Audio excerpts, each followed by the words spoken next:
बात है, जिस सड़क की लोग रॉन्ग भी जाएंगे, और दूसरा है कि हमारी सड़कों पर जो है वो लैंड मार्क नहीं की गई, बहुत चंद एक सड़कें हैं, कि किस तरह फिर देखिए जी, जहाँ ट्रैफिक मैनेजमेंट के इशू है उसको बहुत बेहतर किया जा रहा है। बहुत ही अच्छे डीआईजी हैं पीर मोहम्मद शाह साहब, वो मेहनत से काम करें, दिन रात काम करें, ट्रांसपोर्ट महकमे के साथ भी बैठ के वो काम करें। ट्रांसपोर्ट महकमा भी इस वक्त जो है सिग्नल्स की और इस चीज़ों पर काम कर रहा है। ये आपकी बात बिल्कुल ठीक है। हमारी ये प्रायोरिटी है कि हम लैंड मार्किंग को, साइंस को वहाँ पे सही तरीके से प्रोमिनेंट तौर पर लगाएं। जहाँ पे सड़कों की आपने बात की, सड़कों पे काम चल रहा है, यस यहाँ पे चैलेंजेस हैं, लेकिन बहुत रैपिडली जो है वो बल्दिया उस्मा कराची जो है मेयर साहब वो काम कर रहे हैं। अभी लोकल गवर्नमेंट महकमा भी उस पर काम कर रहा है। ये बताइएगा कि एक झगड़ा चल रहा है के इलेक्ट्रिक का और बीआरटी कॉन्ट्रैक्टर का, उसकी वजह कोई पोल का मसला है और वो पोल चेंज नहीं हो रहा, इस पर झगड़ा चल रहा है, जिसकी वजह से 2 दिन से कुरुंगलीसो एरिया बहरान टाउन की लाइट नहीं है सर। वो अच्छा, वो ये मैटर चल रहा था, वो कोर्ट ने डिसाइड कर दिया, अब मैटर रिजॉल्व हो गया। सर आपने आई वर्क फॉर सिंध एक एप्लीकेशन आपने लॉन्च की थी, फिर इसके साथ साथ सिंध पब्लिक सर्विस कमीशन की भी एक एप्लीकेशन जो है वो ऑलरेडी आपने लॉन्च की भी है सर। रोज आपने एक और सिंध जॉब पोर्टल के हवाले से एक एप्लीकेशन लॉन्च कर दी सर। ये सारे फंक्शन तो उन तमाम तरह एप्लीकेशन में थे, सिर्फ सिंध टेस्टिंग सर्विस को इसमें एम्बेड किया गया है, तो उसकी क्या जरूरत? अच्छा, मैं आपको बताऊं, देखिए जी, आई वर्क फॉर सिंध जो है वो इंफॉर्मेशन डिपार्टमेंट ने एक ऐप बनाई जिसका इनॉग्रेशन चेयरमैन बिलावल भुट्टो जरदारी साहब ने की, और बाकी जितने कल एक जो जॉब पोर्टल था उसका भी चीफ मिनिस्टर साहब ने इनॉग्रेशन की। इन सबको आपस में इंटरलिंक किया जा रहा है। आई वर्क फॉर सिंध में सरकारी नौकरियों के साथ साथ प्राइवेट जॉब्स भी हैं। अगर आपको रोजगार की तलाश है तो आप जाके अपनी सीवी जाकर पोस्ट करें या आप अपनी जॉब ढूंढें, तो आपको सरकारी ऑप्शंस भी मिलेंगे, आपको प्राइवेट ऑप्शन भी मिलेंगे। जो कल चीफ मिनिस्टर साहब ने किया वो गवर्नमेंट का जॉब्स का पोर्टल है, और उसमें जिन जिन लोगों ने टेस्ट पास किए हुए हैं वही अपना स्कोर डालेंगे, और फिर उनको पता चले कहाँ कहाँ पे जॉब अवेलेबल है। तो उसके उसमें थोड़ा फंक्शन का फर्क है, लेकिन इसकी इंटरकनेक्टिविटी आपस में है। सवाल करें इंफ्रास्ट्रक्चर बन रहा है, माशाल्लाह अच्छी बात है कि बन रहा है, लेकिन पिछले कई सालों से बिरोंची में हमारे एक बड़ा इशू बने हुए हैं। कोई भी इंफ्रास्ट्रक्चर हो वो छोड़ रहे नहीं है, बराबर में जाम सादी में पूरी जगह दीवारें वो भी तोड़ शॉर्ट रहे हैं। हिफाजत के लिए क्या मतलब होगा, आप बना तो रहे हैं? देखिए जी, ये चैलेंज है यहाँ पे। मैं मानता हूँ कि इलीगल इमिग्रेंट्स जो हमारे अफगानी बहुत ज़्यादा यहाँ पे उसमें इन्वॉल्व पाए गए हैं, इस तरह की कार्रवाई में उनके खिलाफ एक्शन हो रहे हैं। इलीगल इमिग्रेंट्स को निकाला भी जा रहा है कि इलीगल इमिग्रेंट्स वैसे भी नहीं रह सकते, और पूरी दुनिया में कहीं पे इलीगल इमिग्रेंट्स को नहीं रहने दिया जाता।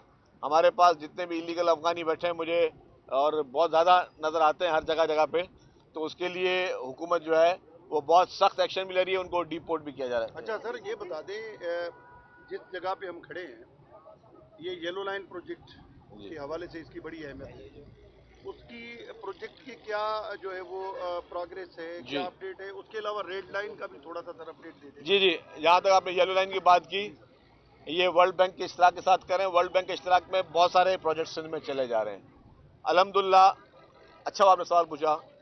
इस येलो लाइन बीआरटी पे जब भी मीटिंग होती है चीफ मिनिस्टर साहब के पास वर्ल्ड बैंक की, तो उसमें सेटिस्फैक्ट्री रिपोर्ट जो है वो आती है। सेटिस्फैक्ट्री रिपोर्ट के मतलब ये प्रोजेक्ट अपनी लाइन पे चल रहा है और बिल्कुल सेटिस्फाई इसकी रिपोर्ट है। हाँ, उसकी रिपोर्ट, अच्छा उसकी रिपोर्ट जो है सेटिस्फाई आती है। बिलावल साहब से मैं 25 अच्छा दूसरी एक मिनट बेटा, एक मिनट, अच्छा बेटा धक्का नहीं दो उनको, बेटा धक्का नहीं दो, बात करो। अच्छा तो वो है रेड लाइन पे आज भी 2 बजे अभी चीफ मिनिस्टर साहब के पास मीटिंग है, वहाँ पे इशूज थे क्योंकि रेट्स जो है बढ़ गए थे, तो उसका वो इशूज चल रहे थे उसमें।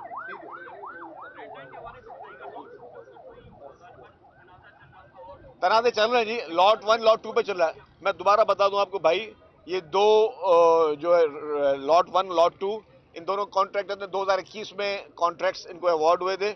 उसके बाद जो रेट्स हाई हो गए, डॉलर्स के रेट डबल हो गए, स्टील के रेट्स हाई हो गए, सीमेंट के रेट्स हाई हो गए, तो उनके क्लेम्स के मसले हैं।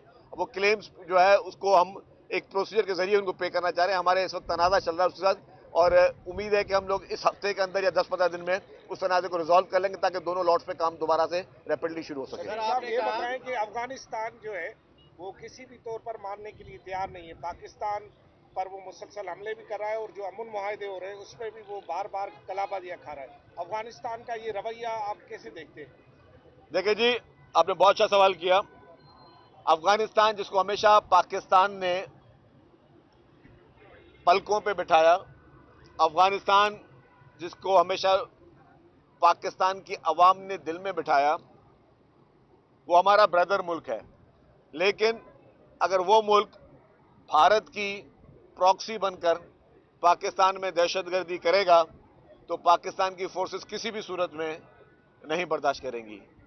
जो भी वहां पे दरअंदाजी वहां से हो रही है और वहां से जिस तरीके से भारत के कहने पे, क्योंकि भारत खुद तो लड़ नहीं सकता, भारत का तो आपने अशर देख लिया, जो अशर नशर हमारी पाकिस्तान की फोर्सेस ने किया।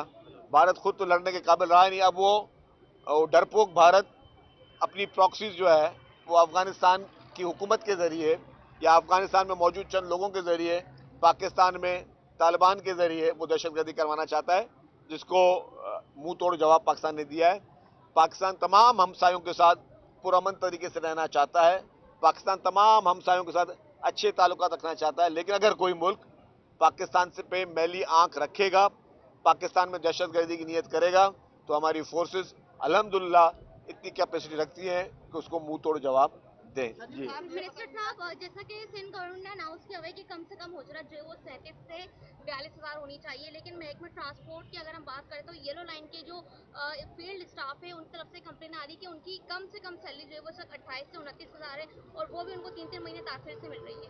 देखें जी, येलो लाइन के किसी भी स्टाफ को हुकूमत सिंध सैलरी नहीं देती। ऑरेंज लाइन की भी किसी भी स्टाफ को सिंध हुकूमत सैलरी नहीं देती।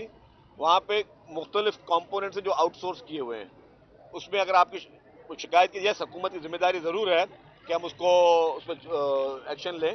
हम देखेंगे कि जी उनको मिनिमम जो वेजेस वो मिलने चाहिए। सर, आपने कहा कराची में मजीद बसेस लाई जा रही हैं, तो कितनी बसेस आ रही हैं, कब आएंगी, कुछ तादाद बता दें। कराची में आपने कहा कि मजीद बसेस लाई जा रही हैं, कब आएंगी बसें, कितनी आएंगी कराची के लिए कुछ?